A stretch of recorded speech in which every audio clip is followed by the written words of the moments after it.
Student welcome back to my YouTube channel AK topper academy YouTube channel पे आपका स्वागत है। उम्मीद करता हूं कि आप सभी अच्छे होंगे। तो आप कैसे होंगे और आप भी 2024 बोर्ड एग्जाम देने वाले हैं तो आपके लिए बहुत ही मोस्ट इम्पोर्टेंट आज हम इस वीडियो में सामाजिक विज्ञान क्लास 10th के महत्वपूर्ण प्रश्न, लघुत्तरीय प्रश्न और दीर्घोत्तरीय प्रश्न और बहुविकल्पीय प्रश्न आज हम इस वीडियो में पूरा संपूर्ण हल करने वाले हैं और हम इसमें 30 बहुविकल्पीय डिस्कस करेंगे। तो अभी तक वीडियो को लाइक नहीं किया तो लाइक कर लो, चैनल पर नए हो तो चैनल को सब्सक्राइब कर लो और यह वीडियो अपने दोस्तों के पास जरूर शेयर कर दो। सामाजिक विज्ञान क्लास 10th महत्वपूर्ण प्रश्न, बहुविकल्पीय प्रश्न यूपी बोर्ड 2024 के लिए अभी से तैयार कर लो, पेपर में आएगा। देखते हैं हमारा पहला नंबर प्रश्न क्या है। हमारा पहला नंबर प्रश्न है, महात्मा गांधी दक्षिण अफ्रीका से कब लौटे। जो महात्मा गांधी जी थे वो दक्षिण अफ्रीका से कब लौटे। तो महात्मा गांधी जो दक्षिण अफ्रीका से 1915 ईस्वी में लौटे। कब? 1915 ईस्वी में लौटे। ये प्रश्न आपके एग्जाम के लिए वेरी इंपॉर्टेंट है। मैं जितने प्रश्न आज इस वीडियो में डिस्कस करने वाला हूँ वो आपके एग्जाम के लिए वेरी वेरी इंपॉर्टेंट है। आप इन सारे प्रश्नों को जरूर तैयार करके ही जाना। हमारा दूसरा नंबर प्रश्न है, 13 अप्रैल 1919 किस घटना से संबंधित है। जो 13 अप्रैल 1919 है वो किस घटना से संबंधित है। तो ये आप लोगों को बताना है। तो ये जलियांवाला बाग हत्याकांड से संबंधित है। ये जलियांवाला बाग हत्याकांड से संबंधित है और ये प्रश्न आपके एग्जाम के लिए इम्पोर्टेंट है। यूपी बोर्ड 2024 यूपी बोर्ड 2024 के लिए मैं बता रहा हूँ। और पूना पैक्ट किन दो नेताओं के बीच हुआ था।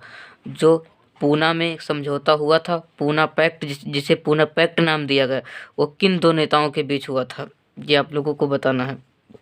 भीमराव अंबेडकर और गांधी जी के बीच में हुआ था। भीमराव अंबेडकर और गांधी जी के बीच हुआ था। और हमारा चौथा नंबर प्रश्न है, सविनय अवज्ञा आंदोलन कब चलाया गया। हमारा 4 नंबर प्रश्न है, सविनय अवज्ञा आंदोलन कब चलाया गया, ये आप लोगों को बताना है। जो सविनय अवज्ञा आंदोलन था वो 1930 ईस्वी में चलाया गया। कब? 1930 ईस्वी में चलाया गया। हमारा 5 नंबर प्रश्न है, करो या मरो का नारा किसका था। जो करो या मरो का नारा था वो किसका था, ये आप लोगों को बताना है। जो करो या मरो का नारा था वो MK गांधी का था। किसका? महात्मा गांधी का। हमारा 6 नंबर प्रश्न है जो आपके एग्जाम के लिए इम्पोर्टेंट है, हिंद स्वराज पुस्तक के लेखक। जो हिंद स्वराज पुस्तक के लेखक हैं वो कौन है। तो हिंद स्वराज जो पुस्तक के लेखक हैं वो महात्मा गांधी जी। देखते हैं हमारा 7 नंबर प्रश्न क्या कहता है। इस वीडियो में आज हम एकदम मेन बहुविकल्पीय प्रश्न आज इस वीडियो में अच्छे से डिस्कस कर लेंगे। भारत में राष्ट्रीय पिता कहकर किसको संबोधित किया जाता है। जो भारत में है उन्हें राष्ट्रपिता कहकर किसको संबोधित किया जाता है, वो महात्मा गांधी जी को राष्ट्रपिता कहा जाता है। हमारा 8 नंबर प्रश्न है, राष्ट्रीय कांग्रेस की स्थापना कब हुई। जो भारतीय राष्ट्रीय कांग्रेस पार्टी है, ये जो पार्टी है इसकी स्थापना कब हुई, ये आप लोगों को बताना है। तो इसका जो अधिवेशन उद्गम हुआ वो 1885 में हुआ, 1055। अब जो हमारा 19 नंबर प्रश्न है, भारत छोड़ो आंदोलन किसने प्रारंभ किया था। जो भारत छोड़ो आंदोलन था किसने प्रारंभ किया था, तो महात्मा गांधी जी ने प्रारंभ किया था। हमारा 10 नंबर प्रश्न है, स्वराज मेरा जन्मसिद्ध अधिकार है और इसे मैं लेकर रहूँगा, यह कथन है, तो किसका है। तो यह जो स्वराज मेरा जन्मसिद्ध अधिकार है और इसे लेकर रहूँगा, यह कथन है बाल गंगाधर तिलक का। किसका है? बाल गंगाधर तिलक का। ये प्रश्न आपके एग्जाम के लिए वेरी इंपॉर्टेंट है। हमारा 11 नंबर प्रश्न है, संयुक्त राष्ट्र संघ का मुख्यालय कहाँ पर स्थित है। जो संयुक्त राष्ट्र संघ का मुख्यालय है वो कहाँ पर स्थित है, वो न्यूयॉर्क में है। कहाँ पर है? न्यूयॉर्क में। हमारा 12 नंबर प्रश्न है, अफ्रीका में किस बीमारी के प्रसार से अधिकांश जानवरों की मृत्यु हो गई, ये आप लोगों को बताना है। अफ्रीका में ऐसी कौन सी बीमारी फैल गई जिसके प्रसार से ही अधिकांश जानवरों की मृत्यु हो गई। तो बहुत लोग ऐसा करेंगे ना, वो एनिमल फीवर पर लगा देंगे जिसे जानवरों पर, तो ये आपका बिल्कुल गलत है। आप लोगों को रिडर पेस्ट लगाना है।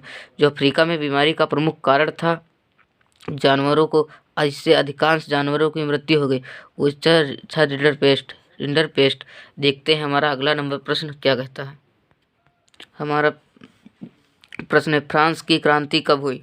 तो फ्रांस की क्रांति हुई वो कब हुई। तो जो फ्रांस की क्रांति थी वो 1789 ईस्वी में हुई। हमारा अगला नंबर प्रश्न है, करो या मरो का नारा किसका था। करो या मरो का नारा था वो किसका था? जो करो या मरो का नारा था ये महात्मा गांधी का था। किसका था? महात्मा गांधी का था। हमारा अगला नंबर प्रश्न है, महामंदी का प्रारंभ किस वर्ष हुआ? महामंदी का जो प्रारंभ था वो किस वर्ष हुआ? जो महामंदी का प्रारंभ है वो 1929 ईस्वी में हुआ था। कब हुआ था? 1929 ईस्वी में। और हमारा 4 नंबर प्रश्न है, कपास की खेती के लिए कौन सी मृदा उपयुक्त है? और कपास की खेती करने के लिए कौन सी मृदा उपयुक्त है? काली, लाल मृदा, जलोढ़ मृदा, लैटराइट मृदा? तो काली मृदा, ब्लैक सॉइल। काली मृदा को कहेंगे अंग्रेजी में ब्लैक सॉइल। क्या कहेंगे? Black soil. हमारा 5 नंबर प्रश्न है, निम्नलिखित में से कौन से रेशेदार फसल है? आप लोगों को बताना है जो रेशेदार फसल है कौन सी। तो रेशेदार जो फसल है वो है जूट की। कौन सी? किसके? जूट की। हमारा अगला नंबर प्रश्न है 6। हमारा 6 नंबर प्रश्न है, भारत में पवन ऊर्जा का विशाल केंद्र कहाँ स्थित है? जो भारत में पवन ऊर्जा विशाल केंद्र है वो कहाँ पर स्थित है? तो वो कहाँ पर है? वो तमिलनाडु में है। तमिलनाडु में। हमारा अगला नंबर प्रश्न है 7। निम्न में से कौन सा परिवहन भारत में प्रमुख साधन माना जाता है या है? आप लोगों को बताता हूँ, पाइपलाइन से ज़्यादा नहीं होता है और रेल परिवहन से नहीं होता है, न वायु परिवहन से ज़्यादा होता है। सबसे ज़्यादा यहाँ भारत में प्रमुख जो साधन है वो सड़क परिवहन। ज़्यादातर सड़क परिवहन से ही होता है। इसका जो सही और राइट आंसर होगा वो होगा सड़क परिवहन। हमारा 8 नंबर प्रश्न है, भारत में औरतों के लिए आरक्षण की व्यवस्था की गई, वो है पंचायती राज संस्थाएं। कौन सी? पंचायती राज संस्थाएं। हमारा 9 नंबर प्रश्न है, निम्नलिखित में से उत्पादन का साधन है। जब आप लोगों के पास पूंजी होगी तभी लाभ होगा, सेवाएं और कर हो सकेगा। इसका जो उत्पादन का साधन है, कमाई का साधन है, जिसे आप लोग कमा सके वो पूंजी। जब तक आपके पास पूंजी नहीं रहेगी, आप किसी काम में पूंजी नहीं लगाएंगे तो आप उसका उत्पादन नहीं कर सकते। हमारा 10 नंबर प्रश्न, भारत में उपभोक्ता संरक्षण अधिनियम कब पारित हुआ? भारत में उपभोक्ता संरक्षण अधिनियम कब पारित हुआ? तो 1986 में। कब? 1986 में, 1986। हमारा 11 नंबर प्रश्न, निम्नलिखित में से किस वस्तु का निर्यात भारत नहीं है? आप लोगों को बताना है किस वस्तु का निर्यात भारत नहीं है। तो उर्वरक। किसका? उर्वरक। अब देखते हैं हमारा अगला नंबर प्रश्न क्या कहता है। अब देखते हैं हमारे सामाजिक विज्ञान के लघुत्तरीय प्रश्न क्लास 10th के यूपी बोर्ड 2024 सामाजिक विज्ञान। हमारा पहला नंबर प्रश्न, केसरी समाचार का प्रकाशन किसके द्वारा हुआ? जो केसरी समाचार पत्र है इसका प्रकाशन किसके द्वारा हुआ?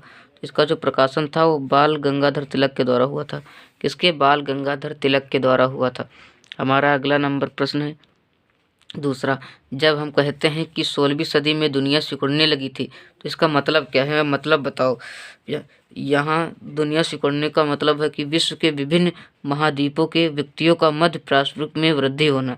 इसका जो कहने के अनुसार यहाँ दुनिया के सिकुड़ने का यह मतलब बताया गया है कि विश्व के विभिन्न जो महाद्वीप हैं उनमें व्यक्तियों के मध्य या लोगों के मध्य पारस्परिक वृद्धि का होना ही यहाँ दुनिया का सिकुड़ने का मतलब है। हमारा तीसरा नंबर प्रश्न है, भारत में कौन सी मृदाएं पाई जाती हैं? भारत में कौन सी मृदाएं पाई जाती हैं? भारत में जलोढ़ मृदा, काली मृदा, लाल मृदा, लैटराइट मृदा, पीली मृदा और वन मृदा भी पाई जाती है। ये प्रश्न आपके एग्जाम के लिए वेरी इंपॉर्टेंट है और आप इसे जरूर तैयार करके ही जाना। हमारा अगला नंबर प्रश्न है, जैव और अजैव संसाधन क्या होते हैं? उदाहरण देकर समझाइए। अब देखते हैं जैव संसाधन। ये संसाधन जिनकी प्राप्ति जीवमंडल से होती है उन्हें हम जैव संसाधन कहते हैं। जैव संसाधन कहने का आप लोग साधारण में ही याद कर सकते हैं। ये संसाधन जिनकी प्राप्ति जीवमंडल से प्राप्त होती है उन्हें हम जैव संसाधन कहते हैं। इनके जो उदाहरण हैं जिनमें जीव होता है या जैव होते हैं, जान होती है, वो मनुष्य पशु में जान होती है। अब हम पढ़ेंगे अपने जैव संसाधन। तो देखते हैं जैव संसाधन क्या कहते हैं। वे सारे संसाधन जो निर्जीव वस्तुओं से बनी होती हैं वे अजैव संसाधन कहलाते हैं, जैसे चट्टानें एवं वस्तुएं या धातुएं। इनका उदाहरण आप लोग ले लेंगे। हमारा अगला नंबर प्रश्न है, वनों की कटाई के 2 परोक्ष प्रभाव बताइए। वनों की कटाई के 2 परोक्ष प्रभाव आप लोगों को बताना है। एक सूखा होगा और एक बाढ़ होगा। ये 2 इम्पोर्टेंट प्रभाव हैं। देखते हैं हमारा अगला नंबर प्रश्न। हमारा हमारा अगला नंबर प्रश्न है, भैरवदेव डाक सेक्चुरी कहाँ स्थित है। जो भैरवदेव डाक सेक्चुरी है वो कहाँ स्थित है, तो इसका जो आंसर होगा वो होगा राजस्थान के अलवर जिले में। कहाँ पर है, राजस्थान के अलवर जिले में है। हमारा अगला नंबर प्रश्न है, सरदार सरोवर बांध कहाँ और किस नदी पर बना है। जो सरदार सरोवर बांध है वो गुजरात में नर्मदा नदी पर बना हुआ है। हमारा अगला नंबर प्रश्न है, भारत की महत्वपूर्ण रोपड़ फसलें कौन सी। भारत की महत्वपूर्ण रोपड़ फसलें, भारत में चाय, कॉफ़ी, रबड़, गन्ना, केला आदि महत्वपूर्ण रोपड़ फसलें हैं। कोडरमा किस राज्य में, हमारा अगला नंबर प्रश्न है, कोडरमा किस राज्य में स्थित है और यह किस राज्य में स्थित है और किस खनिज से संबंधित है। जो कोडरमा है वो झारखंड राज्य में है। जो कोडरमा है वो झारखंड राज्य में स्थित है और यह अर्धरक से संबंधित है हमारा अगला नंबर प्रश्न है, जनसंचार के साधन कौन कौन से हैं। आप लोगों को जनसंचार के साधन बताना है। जनसंचार के साधन radio, Doordarshan, internet, telephone, mobile या कंप्यूटर। आप लोग इनका उदाहरण में ले सकते हैं कंप्यूटर। ये जनसंचार के साधन हैं या उसके अंग हैं। हमारा अगला नंबर प्रश्न है, विश्व के 2 संघात्मक राज्य का नाम बताना। विश्व के 2 संघात्मक राज्यों के आप लोगों को नाम बताना, तो होगा भारत और अमेरिका। हमारा अगला नंबर प्रश्न है, भारत के 2 पड़ोसी देशों के नाम। भारत के जो पड़ोसी देश हैं वो श्रीलंका है और नेपाल है, और आप लोग पाकिस्तान भी लिख सकते हैं, इससे कोई दिक्कत नहीं, आप लोग पाकिस्तान लिख लेंगे। हमारा अगला नंबर प्रश्न है, मानव विकास से क्या तात्पर्य है। ये प्रश्न आपके एग्जाम के लिए वेरी इंपॉर्टेंट है, आप इसे जरूर तैयार करके ही जाना। मानव विकास से तात्पर्य, मानव विकास का अर्थ है एक व्यक्ति का इस प्रकार से विकास किया जाए कि वह अपनी प्रतिभा के अनुसार अपना सृजनात्मक जीवन बिता सके। इसी को मानव विकास का अर्थ कहते हैं। मानव विकास का जो अर्थ है, एक व्यक्ति का इस प्रकार से या ऐसे विकास किया जाए कि वह अपनी प्रतिभा के अनुसार अपना सृजनात्मक जीवन बिता सके। तो यह वीडियो कैसा लगा, वीडियो अच्छा लगा हो तो वीडियो को लाइक कर लो, और चैनल पर नए हो तो चैनल को सब्सक्राइब कर लो। इस चैनल पर 2024 बोर्ड एग्जाम की संपूर्ण तैयारी कराई जाएगी PDF हैंडराइटिंग नोट्स के साथ। Thank you. जय हिंद, जय भारत, जय वंदे मातरम। मिलते हैं नेक्स्ट वीडियो में, जब तक